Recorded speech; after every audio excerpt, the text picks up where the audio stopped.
सभी दोस्तों को मेरे तरफ से जय हिंद। आज हम लोग बच्चे जी माध्य और माध्यक पर चर्चा करेंगे।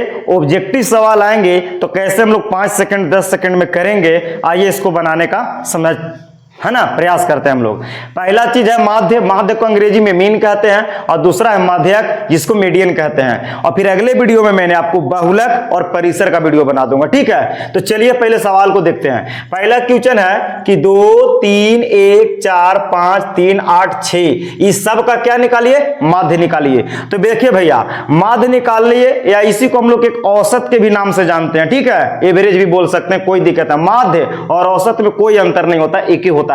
तो देखिए माध्य निकालने का फार्मूला होता है कि संख्याओं का योग और बटा में कुल संख्या। चलिए इसको आपको नहीं आया भूल जाइए। हम आपको एक बात बताते हैं कि आपको परिवार में मान लीजिए कि 10 गो परिवार हैं, तो 10 परिवार का अलग अलग वजन होगा। तो सभी परिवार का वजन को जोड़ लीजिए और जितना परिवार है मान लीजिए कि 10 गो परिवार है तो 10 से सभी के वजन को जोड़ के 10 से भागा दे दीजिए, आपका माध्य ज्ञात हो जाएगा। तो भैया आइए, तो संख्याओं का योग, तो संख्याओं का सब का जोड़ देना होगा। तो 2 3 1 4 5 3 8 को जोड़ेंगे। तो ऐसे हम आपको सिखा दे रहे हैं, लेकिन आप आसानी से कॉपी पे नोट कीजिएगा। तो पहले हमको कोची निकालना है भैया, माध्य।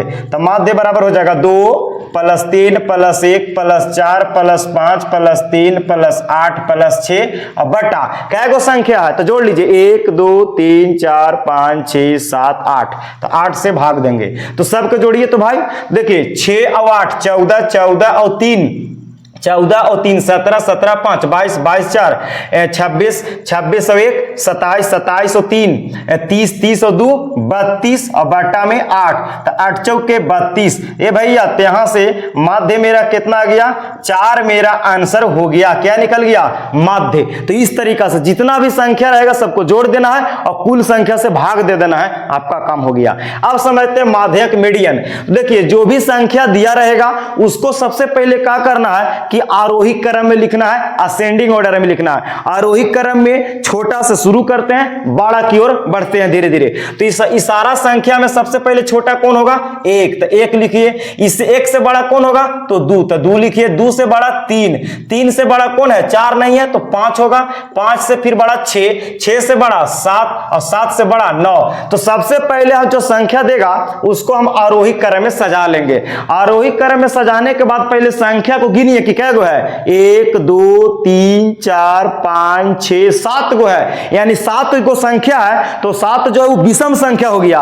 तो जब विषम संख्या हो गया ना भाई, तो बीच वाला संख्या आपका क्या होगा, माध्यक होगा। यानी इधर से 3 गो लीजिए और इधर से 3 गो लीजिए, तो बीच में कौन मिल गया, 5। तो 5 जो है ना यही मेरा आंसर हो गया, यही मेरा कुछ निकल गया, माध्यक। आप कहिएगा कि सर विषम संख्या तो 3 गो आगे से लिए 3 गो पीछे से और बीच में वो बच गया तब ना, और 2 गो बच जाएगा बीच में तब। तो आइए ना उसके लिए भी एगो सवाल हम लिए हैं आपको समझाने के लिए। यानी कि जब विषम संख्या होगा तो आपका बीच वाला आंसर होगा भैया, कौन वाला, बीच वाला आंसर आपका हो जाएगा।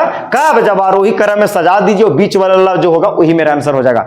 आइए अब देखिए कि यहाँ पे 1 2 3 4 5 6 7 8 गो हो गया। तो सबसे पहले आरोही क्रम में सजाना होगा। तो सजाइए 1 के बाद 2, 2 के बाद 3, 3 के बाद 4 5 6 7 और फिर 9। तो देखिए यहाँ पे 8 गो संख्या हो गया। तो 8 गो हो गया तो सम संख्या हो गया, है ना। तो 4 गो कहिएगा कि 4 गो इधर से लेंगे, 4 गो इधर से लेंगे, तो बीच में कोई बचवे नहीं करेगा। तब कैसे, तो देखिए 3 गो इधर से लीजिए, 3 गो इधर से लीजिए, तो बीच में बचेगा कै गो, 2 गो। तब इसको कैसे निकालेंगे माध्य गुरुजी, तो जो बीच में 2 गो संख्या मिल गया, ये दोनों के जोड़ के 2 से भागा दीजिए। तो 4 + 5 जुट जाएगा, 2 से भागा दीजिए। तो 5 4 9/2 और 9 में 2 से भागा दीजिएगा तो 4.5 4.5 मेरा राइट आंसर। यानी कि बीच में 2 गो बचेगा तो दोनों के जोड़ के 2 से भाग दीजिए, आपका माध्य निकल जाएगा, सॉरी माध्यक निकल जाएगा मेरे भाई। अब अगर 7 गो हो गया विषम संख्या तो डायरेक्ट सजा के और बीच वाला आंसर। उम्मीद करते हैं कि ऑब्जेक्टिव बनाने में आपको कोई दिक्कत नहीं होगा। शॉर्ट स्क्रीन जल्दी लीजिए, यूट्यूब मोड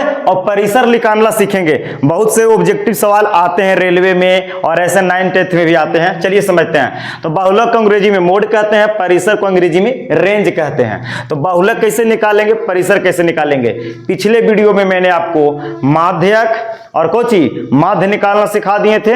आइए, तो नाम है बहुलक, यानी कि जो सवाल दिया रहेगा उसको में पहले देखना है कि जो आंकड़ा है कि कौन सी संख्या ज्यादा बार आया है। देखिए नाम है बहुलक, तो जो संख्या बार बार हुलकेगा आंकड़ा में उसी को कह देंगे बहुलक। देखिए एक कै गो मिला, तो एक यहां पर एक ही बार आया है। अच्छा, तीन कै बार आया, तीन एक बार, दो बार, तीन बार। ए भैया तीन जो है ना वो तीन बार आया। दो कै बार आया, दो एक बार यहां और एक बार यहां, दुए बार आया है। पांच एक बार, नौ भी एक बार, चार भी एक बार। तीन में सबसे ज्यादा कौन आया? तीन आया है। तो इसका इस आंकड़ा का बहुलक जो है वो मेरा आंसर तीन हो जाएगा। जो संख्या ज्यादा बार मिलेगा सबसे ज्यादा उसी को हम लोग बहुलक, जो बार बार आंकड़ा में हुलकेगा उसी को कहेंगे बहुलक। अब समझिए परिसर, कोची परिसर, परिसर यानी परेसर, तो बड़का में से छोटका को घटा देंगे तो परिसर निकल जाएगा, यानी परिसर। चलिए परिसर को अंग्रेजी में रेंज कहते हैं। तो परिसर निकालने के फॉर्मूला होता है, क्या होता है कि बड़ा में से, बड़ा मान में से घटाना होता है छोटा मान। कौन घटा? छोटा मान। इसी को भैया जी उच्चतम मान माइनस न्यूनतम मान भी बोला जाता है। आपको समझने के लिए कोई दिक्कत नहीं है, या इसी को बड़ा संख्या माइनस छोटा संख्या लिख सकते हैं। तो इस आंकड़ा में सबसे बड़ा कौन है मेरे भाई? 9, तो माइनस दीजिए। छोटा संख्या कौन है? तो इतना में सबसे छोटा है 3, तो 3 घटा दीजिए। 9 में से 3 जाएगा, 6 मेरा आंसर हो गया। तो ये मेरा क्या निकल गया? परिसर निकल गया, रेंज निकल गया, और ये आपका बहुलक निकल गया।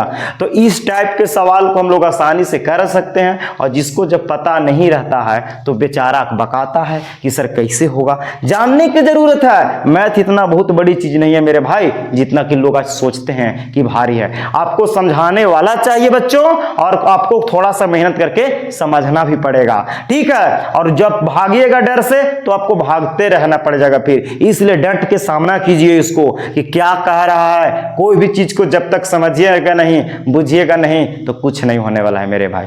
चलिए, अच्छा लग रहा है तो वीडियो को ज्यादा से ज्यादा शेयर करना, ताकि सभी भाई बहन सीखेंगे। और फिर मैं अगले वीडियो में नई टॉपिक के साथ आऊंगा। सभी को मेरे तरफ से धन्यवाद।